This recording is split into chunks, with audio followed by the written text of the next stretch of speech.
వార్తలు ముగించే ముందు ముఖ్యాంశాలు మరోసారి.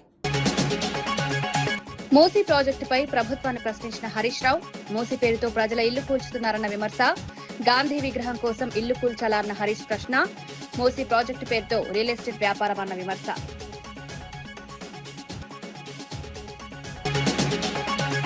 హార్బర్లను ప్రైవేటీకరణ చేయొద్దన్న మాజీ మంత్రి అప్పలరాజు, మత్స్యకారుల ప్రయోజనాలను కాపాడాలని ప్రభుత్వానికి విజ్ఞప్తి, ప్రభుత్వ స్థలాన్ని ప్రైవేట్కు అప్పగిస్తోందన్న విమర్శ, చేపల వేటగాళ్లకు ఉపయోగపడుతుందన్న హార్బర్లను కాపాడాలని పిలుపు.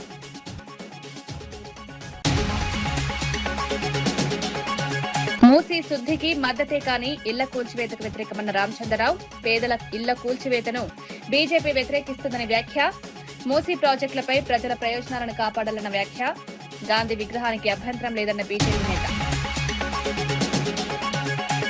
కూటమి నేతలకు సవాల్ విసిరిన వైఎస్ఆర్సీపీ నేత పేర్ని నాని, జగన్ చెప్పిన విషయాలు అబద్దమని నిరూపించారని నాని, పయ్యావుల కేశవ్పై తీవ్ర విమర్శలు, ప్రజల ముందు నిజాలు బయటపడతాయని వ్యాఖ్య.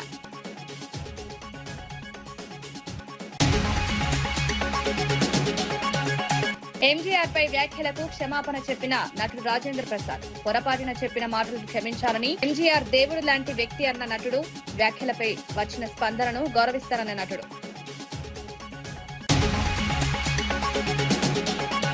ఈనాటి వార్తా విశేషాలు మరో బులెటిన్లో మళ్ళీ కలుద్దాం. నమస్కారం.